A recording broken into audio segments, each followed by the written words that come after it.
تو اختلافات کرتا نا، جماعتوں میں بہت ہے بولتا نا، نماز کے مسئلے میں 5 وقت کی نماز کے اوپر کون سی جماعت کا اختلاف ہے بتا؟ کون سے مسلک کا اختلاف ہے 5 وقت کی نماز کے فرض ہونے پہ؟ بتاؤ ہے؟ نماز نہیں پڑھتے تم، مسلمان بھی باقی ہے اس کے بعد؟ تو نماز نہیں پڑھ کے تو سوتے وقت یہ پلاننگ کر کے سو رہا کہ صبح 8 بجے اٹھنا ہے، اللہ کی قسم تو ایمان کے باہر ہو کے سویا اس دن، اور مر گیا اٹھنے کے پہلے تو کافر کی موت مرا اس دن۔ اس سے بڑا حرام کام کوئی ہو سکتا کہ مسلمان نماز نہ پڑھے؟ نہیں سمجھے؟ دوسری نصیحت نبی کیا کرے فوری؟ کلمہ پڑھنے کی دعوت دی ہے، تم کلمہ پڑھے۔ دوسری چیز، نماز کے اندر اتنی بڑی اللہ کی طرف سے سختی کیوں ہے معلوم ہے؟ کیونکہ اللہ سورہ روم کی آیت نمبر 39 میں بولے کہ نمازوں کے پابند ہو جاؤ، جو شرک کرتے اللہ سے وہ لوگ نمازیں نہیں پڑھتے، کیونکہ نماز صرف انہیں ہی پڑھتا جو اللہ کو اپنا معبود مانتا۔ آپ لوگ تعجب کریں گے، دنیا کے جتنے بھی اور ریلیجنس ہیں، جتنے بھی مذاہب ہیں، ان کے مذاہب میں وہ لوگ جب چرچ کو جاتے یا کوئی اور جگہ عبادت کو جاتے، ان کی کتابوں میں یہ ٹائم پہ آ کے گھنٹا مارو، یہ ٹائم پہ آ کے فلاں کرو نہیں لکھا ہوا ہے۔ وہ لوگ اپنی مرضی سے جا کے گاڈ کی عبادت کرتے۔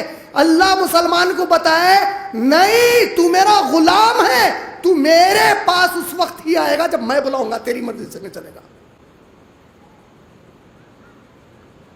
اتنا سمجھ میں نہیں آیا کہ نبی کو بھیج کے اللہ تم کو تمہاری مرضی سے پیخانے میں جا کے پیخانہ اور پیشاب نہیں کرنے دیے، تمہاری اپنی مرضی سے اس کی تربیت کروائے۔ پیشاب ایسا کرے گا، اس طرح طہارت لے گا، ایسا باہر آئے گا، اندر جائے گا تو سیدھا پیر نہیں بایاں پیر ڈالے گا، باہر نکلے گا تو سیدھا پیر ڈالے گا، چپل پہننے کی تربیت کرائے، جورو کے پاس جاتے وقت کی تربیت کرائے، جورو کو چور کرانے کی تربیت کرائے، تو تم کو پھر عبادت کی سب سے بڑی تربیت نہیں کرائے؟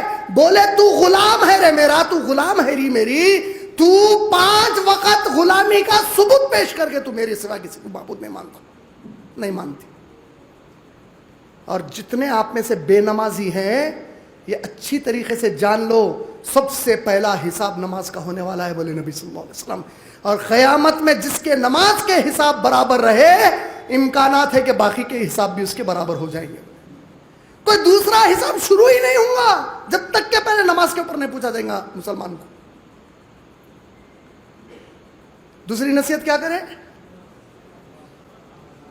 فجر کی نماز کتنی آسانی سے چھوڑتے ہیں، رات کے 2-2 بجے تک دعوتیں، گھر کے اندر عورتاں بیٹھے ہوئے ہیں، چغلیاں، غیبتاں، پورے آوارہ گردی کے باتاں، فلم ایکٹرز کے باتاں، ناچ گانے، ایک طرف اماں باوا آوارہ گردی دیکھ رہے ہیں، دوسری طرف بچے لے کے بیٹھے ہوئے موبائل، اماں باوا کو معلوم ہی نہیں موبائل میں بچہ کیا دیکھ رہا، بچی کیا دیکھ رہی، اس کے بعد بچی کسی کے ساتھ بھاگ گئی، اب باوا کو رونا آیا، میری بچی کو میں بچپن سے پال کے بڑا کرا، اس کے ساتھ چلے گئی، غیر کے ساتھ چلے گئی۔ ارے تو ذمہ دار ہے اس کا،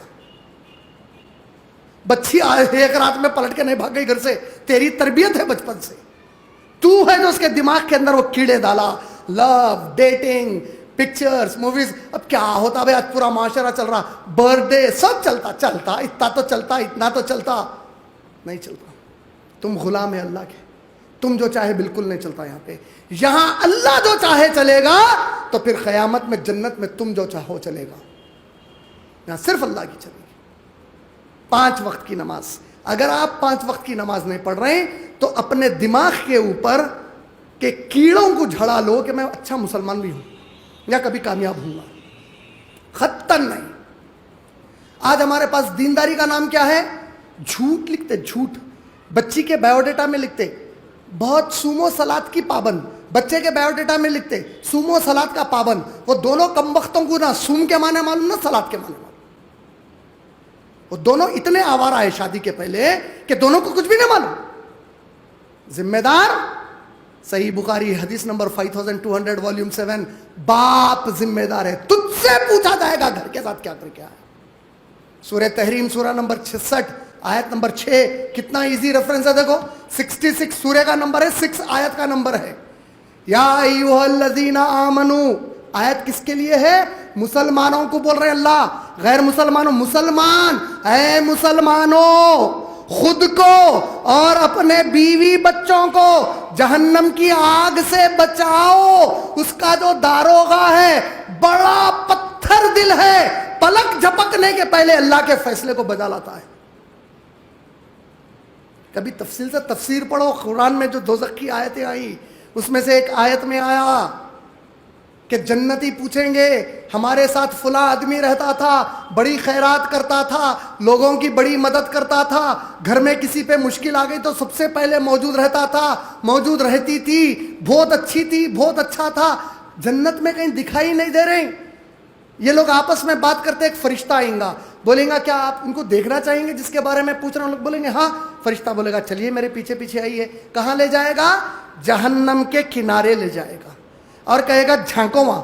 جیسے دیکھیں گے جہنم، ہیبت کے مارے تھوڑا پیچھے ہٹیں گے. فرشتہ بولے گا ڈریے مت، آپ پر جہنم حرام کی گئی ہے، جھانکیے اندر اور اس کو دیکھیے جس کے بارے میں آپ پوچھ رہے. تو وہ اپنے پورے بیوی بچوں کے ساتھ گندے عذاب، بھینکر عذاب میں پڑا ہوا رہیں گا، پریشان ہو جائے گا. یہ جنتی پریشان ہو جائیں گا. اوپر پوچھیں گا کہ ایسا کیوں ہوا؟ فرشتہ بولے گا اللہ نے اجازت دی ہے کہ آپ اس سے پوچھو، وہ خود آپ کو جواب دے گا. اوپر سے آواز دے کر پوچھا جائے گا اے میرے بھائی، اے میرے دوست، کتنا اچھا آدمی تھا تو، فلاں کام اچھا کرتا تھا. جنتی بولتے چلے جائے گا. بولے گا پھر وہاں تو اور تیرے بیوی بچے کیوں ہیں؟ جواب آئے گا اس لیے کہ نہ میں نمازوں کی پابندی کرتا، نہ میرے بیوی بچوں کو نمازوں کا پابند بنایا. نماز چھوڑ دے، نماز چھوڑ دے. پھر مسلمان بھی ہے. صحیح عقیدے کی جماعت والا ہونا تو دور کی بات ہے، بہت دور کی بات ہے. صحابی نماز چھوڑتے تھے. تو بول رہا نا بھائی میں اسلام پہ نبی اور صحابہ کی طرح عمل کرنے والا ہوں، جھوٹے، تو الزام لگا رہا. صحابہ نماز چھوڑے، ان کا تصور تھا ارے ان کے زمانے کے منافقہ نماز نہیں چھوڑتے تھے، ان کے زمانے کے منافقوں سے بدتر ہے اگر تو نماز چھوڑا آج مسلمان رہ کے.